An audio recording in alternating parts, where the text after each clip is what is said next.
Welcome friends, मैं अंकित Pandey the solution में आपका स्वागत करता हूं। लास्ट क्लास में हम लोग शुरू कर दिए थे स्पीड टाइम डिस्टेंस और काफ़ी क्वेश्चन की प्रैक्टिस हो गई थी। बेसिक्स मैंने बता दिया था। चलिए इसी में आधारित कुछ क्वेश्चन की प्रैक्टिस और करते हैं। और जीएस का भी साइंस का वीडियो अपलोड हो रहा है और आज से करंट अफेयर की भी सीरीज हम लोग चलाएँगे। तो काफ़ी बढ़िया जो है सर पढ़ा रहे हैं। करंट अफेयर और साइंस का वीडियो ज़रूर आप लोग देखें। उतना ही इम्पॉर्टेंट है जितना मैथमेटिक्स है, क्योंकि करंट अफेयर और साइंस रेलवे में सबसे ज़्यादा पूछा जाता है क्वेश्चन। आपका थोड़ा सा क्वेश्चन देख लीजिए कैसे कैसे आते हैं रेलवे में। 100 क्वेश्चन आएगा। अगर हम प्रीलिम्स की बात करें तो प्रीलिम्स में 100 क्वेश्चन आएगा और इस 100 में सबसे ज़्यादा महत्वपूर्ण जो सब्जेक्ट है आपका वो मैथमेटिक्स होता है। यहाँ से मैथमेटिक्स से 30 से 40 क्वेश्चन तक आपका आता है।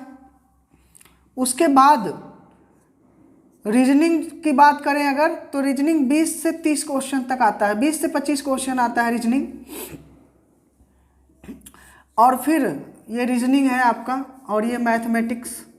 और अगर हम जीके की बात करें तो जीके में आपका 40 से 45 क्वेश्चन तक वेरी करता है, या 35 से 45 तक। ये आंकड़ा बदलता रहता है, 5 से 7 नंबर वेरी करता है। इस जीके में भी सबसे ज़्यादा जो महत्वपूर्ण है वो है साइंस और उसके बाद करंट अफेयर। साइंस और करंट अफेयर्स की भूमिका सबसे ज़्यादा है, महत्वपूर्ण यही है। अगर आपका मैथमेटिक्स अच्छा है, उसके बाद करंट रीजनिंग तो नॉर्मल अगर 25 क्वेश्चन आ रहा है तो जो एवरेज स्टूडेंट हैं वो भी 20 क्वेश्चन कर लेते हैं। महत्वपूर्ण है आपका साइंस और करंट अफेयर। इन दोनों पर जिसकी पकड़ हो गई मजबूत तो उसका सिलेक्शन 100% तय है, उसका सिलेक्शन होना तय है। क्लियर है? तो आप लोग मैथमेटिक्स पे कमांड अप करिए। उसके बाद साइंस और करंट अफेयर, तो जो तीनों महत्वपूर्ण टॉपिक है उसको हम लोग कवर कर रहे हैं। हालांकि एग्ज़ाम 28 तारीख से ही शुरू है और हमारा सीरीज़ थोड़ा लेट शुरू हुआ है। जिनका सेकेंड फेज़ में होगा उनको ज़्यादा बेनिफिट मिलेगा, लेकिन जो फर्स्ट फेज़ में है वो भी 28 तारीख से जिनका एग्ज़ाम है तो वो क्या करें कि पहले जब भी एग्ज़ाम में जाएं एग्ज़ाम देने तो पहले वो जीके का पार्ट उठाएं। तेज़ी से जीके का पार्ट सॉल्व कर लें, जो भी क्वेश्चन आ रहा है उनको। आजकल तो केमिस्ट्री में आपका न्यूमेरिकल और फिजिक्स में 1-2 क्वेश्चन न्यूमेरिकल भी आता है रेलवे में, और पीरियोडिक टेबल से क्वेश्चन काफ़ी ज़्यादा आता है। इलेक्ट्रोनेगेटिविटी ये सब क्वेश्चन ज़्यादा पूछता है, तो यहाँ से आप कवर कर सकते हैं। उसके बाद करंट अफेयर्स में आपके विभिन्न देशों के जो प्रधानमंत्री हैं, नए बने हैं राष्ट्रपति, कहाँ कहाँ देशों में क्या क्या हो रहा है, ये सब घटनाएँ ज़्यादा पूछी जाती हैं, तो इसको देख लीजिए। उसके बाद जीके के बाद आप रीजनिंग पे आएंगे। रीजनिंग सॉल्व करने के बाद फिर लास्ट में मैथमेटिक्स पे आएंगे आप। उसके बाद इस तरीके से क्रम रखेंगे तो आप बेटर कर सकते हैं। और आप free of cost speed test भी होता है, खरीद भी परचेज भी कर सकते हैं, वैसे भी दे सकते हैं आप प्रैक्टिस के लिए। वैसे रेलवे में 100 क्वेश्चन ही आता है और समय पर्याप्त रहता है, 90 मिनट का समय रहता है। तो चलिए हम लोग स्टार्ट करते हैं।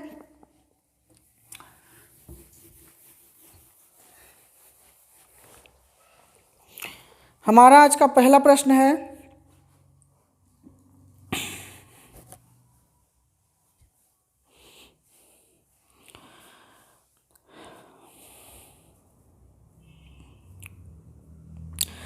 एक बस किसी यात्रा को 12 घंटे में पूरा कर सकती है। ध्यान से पढ़िएगा क्वेश्चन। एक बस किसी यात्रा को 12 घंटे में पूरी कर सकती है। आरंभ की आधी यात्रा 22 किलोमीटर प्रति घंटा की गति से पूरी की जाती है और बाद की आधी यात्रा 26 किलोमीटर प्रति घंटे की गति से पूरी की जाती है। तो आपसे डिस्टेंस पूछ रहा है, दूरी ज्ञात कीजिए। तो चलिए, मैंने एक कॉन्सेप्ट बताया था कल स्टार्टिंग में ही कि अगर दूरी बराबर है, कांस्टेंट है, तो हम S1 T1 बराबर S2 T2 लगाएंगे फार्मूला। तो यहाँ पे ध्यान से देखिएगा, दोनों कंडीशन में आपकी डिस्टेंस क्या है, बराबर है, क्योंकि दिया है आधी यात्रा, आरंभ की आधी यात्रा 22 किलोमीटर प्रति घंटा की गति से और बाद की आधी यात्रा 26 किलोमीटर प्रति घंटा की गति से। इसका मतलब क्या हुआ, हमारे दोनों कंडीशन में डिस्टेंस क्या है, बराबर है, D1 बराबर D2। तो जब डिस्टेंस बराबर है तो डिस्टेंस बराबर क्या होता है, time into speed, speed into time, तो स्पीड को मान लीजिए s1 और टाइम t1 बराबर s2 और t2। क्लियर है। उसके बाद यहाँ से s1 अपान s2 निकाल लीजिए या t1 अपान t2 निकाल लीजिए। t1 अपान t2 कितना आ जाएगा, s2 अपान s1, और s2 का मान कितना दिया है 26 और s1 का मान कितना दिया है 22, भाग कर देंगे आ जाएगा कितना 13/11। तो t1 रेशियो t2 कितना आ गया 13:11, 13:11 रेशियो मेथड है। रेशियो मेथड से वैसे भी आप लोग जानते हैं, मैंने बताया था कि स्पीड जो होता है टाइम के व्युत्क्रमानुपाती होता है, इन्वर्सली प्रोपोर्शन होता है। तो हम सीधा ऐसे निकाल लेते हैं t1 रेशियो t2 कितना 13:11। क्लियर है। अब अगर हमें यहाँ से t1 निकालना हो तो t1 की वैल्यू कितना 13, टोटल कितना 13 + 11 24। रेशियो तो निकालना जानते ही होंगे आप लोग, नहीं भी जानते हैं तो हम इसके बाद रेशियो प्रोपोर्शन भी शुरू करेंगे तो वहाँ पे समझ जाएंगे कैसे निकालते हैं। देखिए ये t1 का पार्ट है 13 और कुल कितने में 13 + 11, और कुल समय आपका कितना दिया हुआ है क्वेश्चन में देखेंगे, कुल समय दिया हुआ है 12 घंटे। क्लियर है, 12 घंटे। तो 12 में इतना भाग t1 का है तो कितना हो जाएगा 13/24 गुणे 12, 12 दूना 24, आ गया कितना 13/2। t1 समय आ गया, और जब समय आ गया और आपको स्पीड दिया हुआ है तो डिस्टेंस निकल जाएगा। आपसे डिस्टेंस ही पूछा था, तो देखिए डिस्टेंस निकालना है तो डिस्टेंस बराबर कितना आपका चाल है 22, t1 का पहली चाल है 22 गुणे t1 कितना है 13/2, 13/2 2 ग्राम में, और इसका गुणा करेंगे 143। तो मतलब आधी दूरी 143 किलोमीटर है, तो पूरी दूरी पूछा है, दूरी ज्ञात कीजिए। तो कुल दूरी कितना हो जाएगा जस्ट डबल, कुल दूरी हो जाएगा कितना जस्ट डबल, 2 गुणे 143 तो कितना आ जाएगा आपका 286। ये आपकी कुल दूरी आ गई 286। चलिए स्क्रीनशॉट लीजिए, इसका दूसरा मेथड मैं बताता हूँ, स्क्रीनशॉट लीजिए, ले लिए होंगे। चलिए आप इतना ना करके सीधा यही ये भी कर सकते थे कि कुल समय दिया था 12, कुल समय दिया था 12 और s1 दिया है 22, तो इसको मान लीजिए कि 12 मतलब इसको मान लीजिए कि t समय लगता है, t समय लगता है। s2 दिया है कितना 26, तो t2 को कितना लगेगा 12 - t, 12 - t। क्लियर है, 12 - t। जैसे देखिएगा कोई भी चीज़ अगर 26 है, अगर ये हम 12 निकाल दें तो बचेगा कितना 14। कैसे 26 - 12, तो सेम वही किया, कुल समय 12 दिया था, अगर ये t समय ले रहा है तो इसका मतलब है 12 - t समय लेगा ये। क्लियर है। यहाँ से सॉल्व करेंगे आप तो 22t, सॉरी 2 से भाग लगा दीजिए तो 11t इक्वल टू 13 गुणे 12 करेंगे, 13 दूना 26 का 6 2, 13 का 9 13 2 15 माइनस 13t, तो यहाँ से आ जाएगा आपका 13 11 24t बराबर 156। वही बात है, फिर भाग करेंगे वही आएगा। मेथड 3 देखिएगा, तीसरा तरीका क्या है, मान लीजिए माना कुल दूरी बराबर 2d। 2d इसलिए माना है क्योंकि क्वेश्चन में दिया है आधी दूरी 22 किलोमीटर प्रति घंटा की रफ्तार से और शेष आधी दूरी 26 किलोमीटर प्रति घंटा की रफ्तार से तय करता है, तो आपसे पूरी दूरी ज्ञात करने को बोल रहा है। तो चलिए कुल दूरी अगर हमने d मान लिया और कुल समय कितना लग रहा है 12 घंटा, तो समय बराबर क्या होता है दूरी बटे चाल, तो कुल समय दिया है 12, t1 + t2, कुल समय 12 हो गया और ये हमें t1 + t2 समय में तय कराना है। तो t1 समय बराबर क्या होता है दूरी बटे चाल, तो t1 बराबर दूरी बटे चाल तो माने आधी दूरी 2d/2 कितने 22 किलोमीटर प्रति घंटा की रफ्तार से, शेष आधी दूरी d 26 किलोमीटर प्रति घंटा की रफ्तार से तय करता है। सॉरी 26 ही है, एक बार पढ़ लेते हैं क्वेश्चन, 26 ही दिया है जी, बिल्कुल 26 ही दिया है। तो यहाँ से 12 बराबर एलसीएम लेंगे, आ जाएगा कितना 2 गुणे 11 और 2 इसमें भी कॉमन है तो बचा कितना 13। इसी तरह से एलसीएम लेंगे आप लोग और 11 दूना 22, ये कट जाएगा, बचेगा कितना 13D प्लस 26 है तो 13 दूना 26 कट जाएगा, बचेगा कितना 11D। 12 बराबर ये 13 11 कितना 24D बटे इसका मल्टीप्लाई कर लेंगे, कितना हो जाएगा ये 13 ग्राम में, अभी यहाँ किया था ना हमने 143 दूना 286 और ये 12 दूना 24, तो 2D बराबर कितना आ गया 286। यही आपसे पूछा था कुल डिस्टेंस, और कुल डिस्टेंस हमने माना है कितना 2D। तो देख रहे हैं आप, एक लाइन में केवल आप करेंगे सीधा क्या कि कुल समय दिया है, जैसे कल मैंने बताया था कि समयों का अंतर दिया था तो हमने लिया था T2 माइनस T1 बराबर डेल्टा T। यहाँ पे भी डेल T ले सकते हैं हम, तो डेल T बराबर T1 प्लस T2, क्योंकि कुल समय दिया हुआ है आपका, समय में अंतर नहीं दिया है, कुल समय दिया है। तो भाई पहली चाल 22 किलोमीटर प्रति घंटा की रफ्तार से आधी दूरी तय करता है, तो आधी दूरी मतलब D बटे 22 प्लस D बटे 26, क्लियर है। और कुल समय हमारा कितना 12।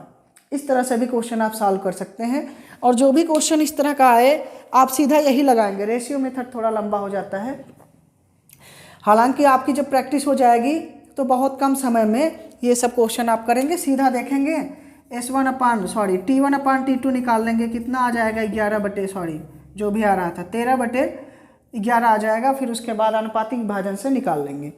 चलिए स्क्रीनशॉट लीजिए, अगले क्वेश्चन की तरफ बढ़ते हैं हम।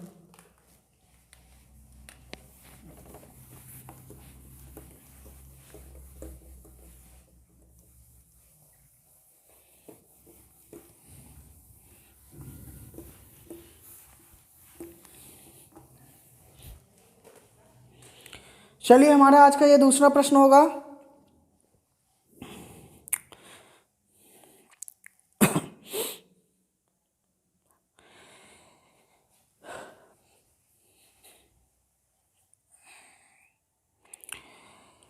किसी दूरी को तय करने के लिए A और B की चालों में 3:4 का अनुपात है। ध्यान से पढ़िएगा, किसी दूरी को तय करने के लिए A और B की जो चालों का स्पीड का जो रेशियो दिया है 3:4 है। गंतव्य स्थान पर पहुंचने में A को B से 30 मिनट अधिक लगता है। A को B से 30 मिनट का अधिक समय लग रहा है, समय में अंतर दे दिया 30 मिनट का, क्लियर है। गंतव्य स्थान पर पहुंचने के लिए A को कितना समय लगेगा, या ऐसे दिया है A को जितना समय लगेगा वह निम्न है। तो यही पूछ रहा है कि A को कुल कितना समय लगेगा, और यहाँ पे चालों में अनुपात दिया है। तो ध्यान से देखिएगा, मैंने बताया था कि जो A से B तक की ही दूरी है, कोई पॉइंट है A और ये कोई B है, तो दूरी तो नियत है, दूरी नियत है। और मैंने बताया था कि जब डिस्टेंस आपका कांस्टेंट हो, नियत हो, जब डिस्टेंस कांस्टेंट हो तो आपका समय का अनुपात जो होता है, समय का जो अनुपात होता है T1 अपान T2 वो S2 अपान S1 चाल के व्युत्क्रमानुपाती होता है, क्लियर है, ये आप जानते हैं। मैंने बताया था कल कि जो टाइम होता है वो स्पीड के इन्वर्सली प्रोपोर्शन होता है, मतलब अगर स्पीड ज़्यादा होगी तो समय कम होगा, क्लियर है। तो चलिए इसी पे ये बेस्ड क्वेश्चन है, एक लाइन का बहुत ही साधारण सा क्वेश्चन है, आपके एग्जाम का पूछा हुआ क्वेश्चन है। चलिए अब चालों में अनुपात दिया है कितना, यहाँ से T1 अपान T2 चालों में दिया था 3:4, तो ये 4:3 हो जाएगा, क्लियर है, 4:3 हो जाएगा, उल्टा हो जाता है। अब A को B तक, अब यहाँ से अगर हम T1 निकालें या TA, या इसको TB कर दीजिए, A B कर दीजिए और ये B A कर दीजिए, बेटर रहेगा, आपको समझ में आएगा। अगर हम यहाँ से TA निकालें तो 4x हो जाएगा, और TB निकालें, रेशियो को हम अलग अलग कर रहे हैं 3x। ध्यान दीजिएगा, कोई चीज़ अगर लिखा है 4:3 तो इसको लिख सकते हैं 4x और 3x।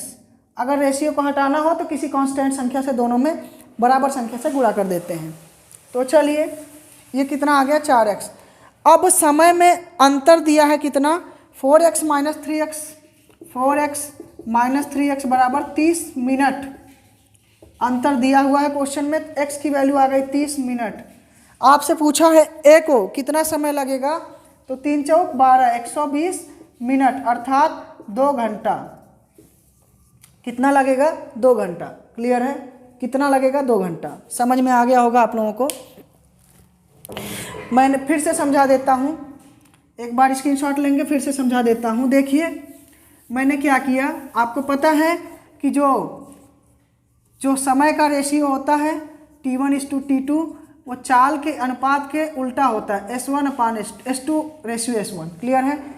तो S2 कितना दिया था 4 और S1 कितना 3, उल्टा हो गया क्योंकि 3:4 दिया था, हम उल्टा कर देंगे। या फिर ऐसा भी लिख सकते हैं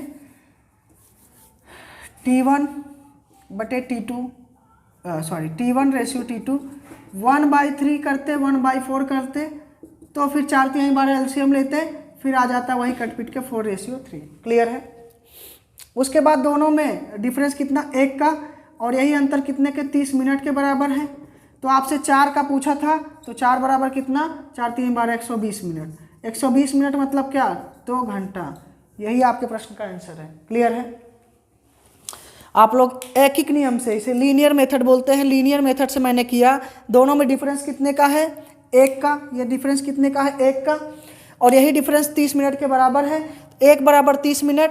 तो आपसे A का पूछा था कि A को पहुंचने में कितना समय लगेगा, तो 4 यहाँ पर रेशियो दिया हुआ है, तो 4 बराबर 4×3 120, 120 मिनट। 120 मिनट मतलब 2 आवर्स। चलिए हमारा अगला क्वेश्चन है, किसी वाहन द्वारा कोई दूरी किसी चाल से तय की जाती है, यदि इससे आधी दूरी एक अन्य वाहन द्वारा उससे दुगनी समय में तय की जाती है, तो दोनों वाहनों की चालों का अनुपात, आपसे चालों का अनुपात पूछा है, रेशियो ऑफ स्पीड पूछा है, क्या होगा। चलिए क्वेश्चन हम लिखते हैं, ध्यान से पढ़िएगा। देखिए स्पीड टाइम डिस्टेंस हुआ या वर्क टाइम हुआ, रेशियो प्रोपोर्शन, नंबर सिस्टम, जितने भी अरिथमेटिक्स के पार्ट हैं इनमें क्वेश्चन आपको अच्छे से पढ़ना होता है। अगर क्वेश्चन आप पढ़ लिए तो समझ में आ जाएगा कि एक्चुअल में ये पूछना क्या चाहता है हमसे। आपसे चालों का अनुपात पूछ रहा है, आपको डिस्टेंस दिया हुआ है और समय का अनुपात भी दिया हुआ है। कैसे, मैं दिखाता हूँ। पहली लाइन पढ़िए, किसी वाहन द्वारा कोई दूरी किसी चाल से तय की जाती है। तो किसी वाहन द्वारा कोई दूरी किसी चाल से तय की जाती है, तो मान लीजिए कि S1 चाल से तय की जाती है, D दूरी को T समय में। क्लियर है? S1 चाल से तय की जाती है, D दूरी को T समय में। इतना में कोई दिक्कत नहीं, आप जानते हैं। चलिए D दूरी को तय की जाती है S1 समय में, और S1 चाल से T समय में। तो चाल बराबर दूरी बटे समय होता है। मैंने सिर्फ फार्मूला लिखा है और कुछ नहीं। अगली लाइन पढ़िएगा, यदि इससे आधी दूरी एक अन्य वाहन द्वारा दुगने समय में तय की जाती है, तो उसका चाल क्या हो जाएगा S2। दूरी कितना है, अब आधी हो जाएगी, मतलब D/2। कितने समय में, दुगने समय में। तो पहले अगर समय T था तो अब कितना हो जाएगा 2T। क्लियर है? 2T हो जाएगा। तो आपसे पूछा है चालों का अनुपात, तो निकाल लीजिए S1/S2, यही पूछा है। S1 कितना D/2, ये D है, D/T, और S2 कितना D/2 × 4T, D/4T। होता क्या है, पहला इंटू चौथा बटे दूसरा इंटू तीसरा। पहला इंटू चौथा मतलब D × 4T अपान दूसरा इंटू तीसरा मतलब T × D। D से D कट गया, T से T कट गया, कितना आ गया 4:1। S1:S2 कितना आ जाएगा 4:1। यही आपके प्रश्न का आंसर है। ये मेंस में पूछा हुआ क्वेश्चन है। क्लियर है? मेंस का पूछा हुआ क्वेश्चन है। तो इसी तरीके के क्वेश्चंस खूब पूछे जाते हैं, रेशियो पे क्वेश्चन पूछे जाते हैं। कभी समय में अंतर दे देगा, कभी स्पीड में अंतर दे देगा, कभी समयों का योग करके निकालना होगा। तो वही बस प्रैक्टिस करा रहे हैं। बाकी एक ही फार्मूला है, समय बराबर दूरी बटे चाल, या चाल बराबर दूरी बटे समय, या दूरी बराबर चाल गुणे समय। एक फार्मूले से सारा होगा। लॉजिक आपका यही है, बस क्वेश्चन अच्छे से पढ़ना है और एग्जैक्टली पढ़ के आपको समझना है कि वो पूछना क्या चाहता है हमसे। क्लियर है फ्रेंड्स? तो मिलते हैं अगले क्लास में। तब तक के लिए आप पढ़ते रहिए। द सॉल्यूशन पे आपका वीडियो प्रोवाइड कराया जा रहा है, और जो जीके का क्वेश्चन है, जीके का वीडियो है, उसमें देखिए हमने टारगेट भी किया है एक लक्ष्य। सिर्फ हमारा एक ही लक्ष्य एनटीपीसी के लिए टारगेट करके वो जीके का जो बैच है चलाया जा रहा है। मैथमेटिक्स ऐसा सब्जेक्ट है कि ये चीज़ें हर एग्ज़ाम में आती हैं, और जीके का और करंट अफेयर का जो खेल है वो अभी रेलवे को ध्यान में रखकर पढ़ाया जा रहा है। क्लियर है? तो चलिए पढ़ते रहिए, प्रैक्टिस करते रहिए, वीडियो को ज़्यादा से ज़्यादा शेयर और लाइक करें। Thank you.